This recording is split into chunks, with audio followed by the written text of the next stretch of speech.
5 दशकों से सक्रिय अमिताभ बच्चन को आज हिंदी सिनेमा का सबसे बड़ा और सबसे महान एक्टर माना जाता है। 70 के दशक से लेकर आज तक लंबू जी, शहंशाह, महानायक, बिग बी और स्टार ऑफ मिलेनियम जैसे ढेरों नाम और खिताब अमिताभ बच्चन को दिए जाते रहे हैं। लेकिन हिंदी सिनेमा के दूसरे सुपरस्टार बनने से लेकर स्टार ऑफ मिलेनियम बनने के बीच अमिताभ का सफर बड़े ही संघर्षों और उतार चढ़ाव भरा रहा है। कठिन संघर्षों से मिली शुरुआती सफलता के बाद भी अमिताभ को कई बार बुरे दौर का भी सामना करना पड़ा। यहाँ तक कि एक ऐसा वक्त भी आया कि उनके पास एक भी फिल्म नहीं थी। आखिर ऐसा क्या हुआ था कि इतने संघर्षों से मिली सफलता ने अचानक अमिताभ का साथ छोड़ दिया था और यहाँ तक कहा जाने लगा था कि अमिताभ का दौर अब खत्म हो चुका है। आज के इस वीडियो में हम जानेंगे ऐसे ही कुछ वजहों और खुद अमिताभ द्वारा की गई गलतियों के बारे में, जिन्होंने अमिताभ बच्चन को अपना स्टारडम बनाए रखने के लिए दोबारा संघर्ष करने पर मजबूर कर दिया था। तो बने रहे वीडियो में हमारे साथ शुरू से अंत तक। नमस्कार दोस्तों, मैं हूं अनुराग सूर्यवंशी और आप देख रहे हैं नारद टीवी। संघर्षों से मिली सफलता।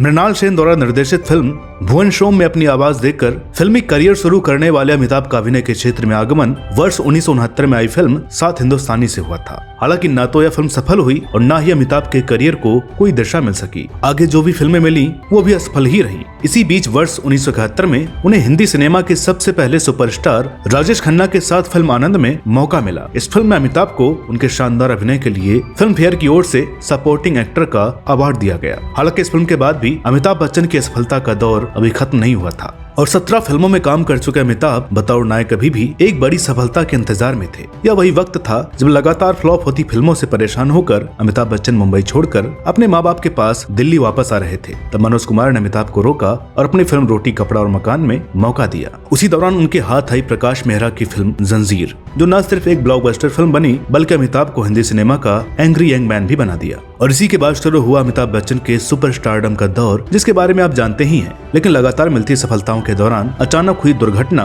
और मौत के मुंह से वापस आने वाले अमिताभ के करियर में अचानक एक ब्रेक सा लग गया था। और जब उन्होंने दोबारा वापसी की तो परिस्थितियां काफी बदल चुकी थी, जिसकी वजह थी उनके द्वारा की गई कुछ गलतियां, जिनमें सबसे बड़ी गलती थी अमिताभ का राजनीति में प्रवेश। कुली फिल्म में लगी चोट से उबरने के बाद अमिताभ बच्चन ने कुछ समय के लिए फिल्मों से दूरी बना ली, जबकि पूरा देश जिसने अमिताभ के लिए दुआएं दी थी अमिताभ की वापसी के इंतजार में था। इसी दौरान अमिताभ के पारिवारिक मित्र और पूर्व प्रधानमंत्री राजीव गांधी ने उनकी लोकप्रियता को भुनाने के लिए उन्हें राजनीति के क्षेत्र में आमंत्रित किया, जिसे वो मना न कर सके। अमिताभ को 8वीं लोकसभा के लिए इलाहाबाद सीट से खड़ा किया गया, जिसमें उन्होंने अनुभवी राजनेता और उत्तर प्रदेश के पूर्व मुख्यमंत्री एच.एन. बहुगुणा को बहुत भारी अंतर से हरा दिया। बात इस चुनाव की हो रही है तो उसकी मतगणना से जुड़ा एक बड़ा ही दिलचस्प मामला आपको बता दें, जो अमिताभ की फैन फॉलोइंग को भी दर्शाता है। बताया जाता है कि इस मतगणना में अमिताभ बच्चन को मिले लगभग 4000 वोट कैंसिल करने पड़े थे, और वो इसलिए क्योंकि ढेरों महिला वोटर्स ने बैलेट पेपर पर मुहर की जगह लिपस्टिक का ठप्पा लगा दिया था। दोस्तों, अमिताभ की पॉपुलैरिटी का अंदाजा आप इसी से लगा सकते हैं कि इस चुनाव में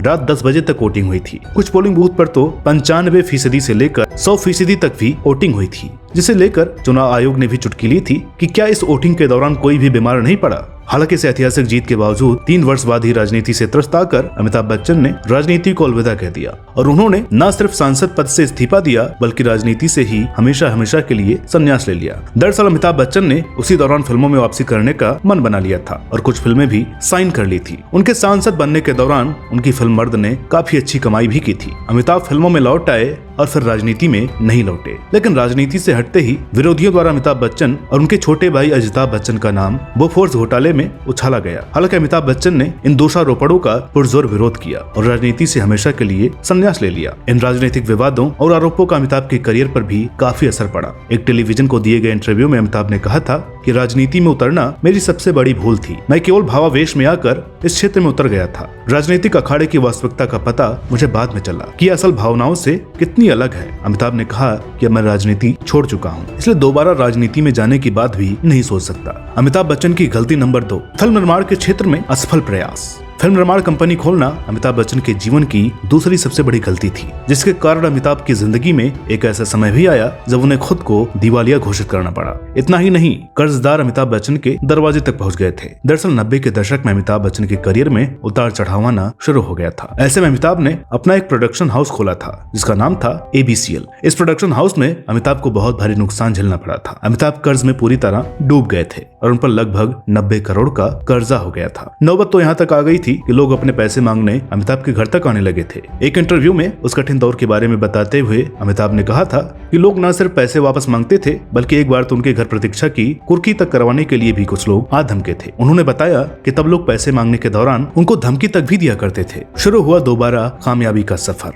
अपने एक इंटरव्यू में अमिताभ ने बताया था कि अपने पूरे जीवन में ऐसा बुरा समय उन्होंने कभी नहीं देखा था। उन्होंने कहा कि लोगों के पैसे चुकाए, इसे लेकर मैंने सभी ऑप्शन पर सोचा और तब मुझे यही समझ में आया कि मैं केवल एक्टिंग ही कर सकता हूँ। इसके बाद मैं सीधा यश चोपड़ा जी के पास गया और उनसे काम मांगा। मैंने कहा कि मेरे पास कोई काम नहीं है, मुझे काम दीजिए, मैं बहुत जरूरतमंद हूँ। इसके बाद उन्होंने अमिताभ बच्चन को लेकर फिल्म मोहब्बतें बनाई। साल 2000 में आई यह फिल्म सफल तो हुई ही, बल्कि इस फिल्म से अमिताभ की एक नई पारी की शुरुआत भी हुई। हालांकि अमिताभ बच्चन यश चोपड़ा के साथ पहले भी कई सफल फिल्में कर चुके थे, जिनमें वर्ष 1975 में आई दीवार और 1981 में आई सिलसिला जैसी फिल्मों के नाम भी शामिल हैं। लेकिन सिलसिला के बाद दोनों ने लंबे समय से एक दूसरे के साथ काम नहीं किया था। कैसे उतारा अपने कर्जे को। इसी दौरान अमिताभ बच्चन को हॉलीवुड के superhit show who wants to be millionaire के हिंदी वर्जन कौन बनेगा करोड़पति को होस्ट करने का ऑफर मिला, जिसके लिए अमिताभ बच्चन को अच्छे खासे मेहनताने का ऑफर भी दिया गया। अमिताभ को अपना कर्ज उतारने के लिए इससे बढ़िया मौका नहीं मिल सकता था, इसलिए उन्होंने इस शो के लिए तुरंत हाँ कर दिया। अमिताभ बच्चन ने अपने इंटरव्यू में बताया था कि मैंने अपना सारा कर्ज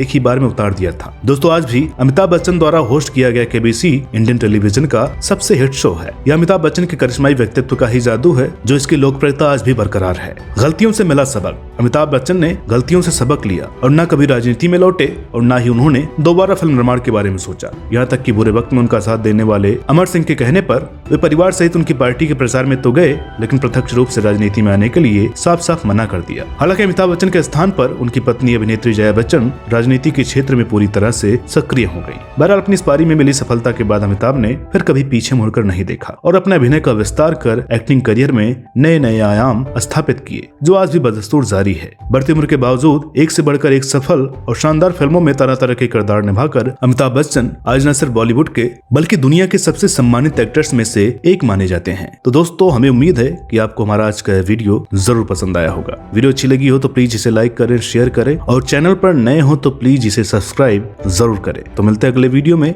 एक और नई कहानी के साथ। तब तक के लिए नमस्कार।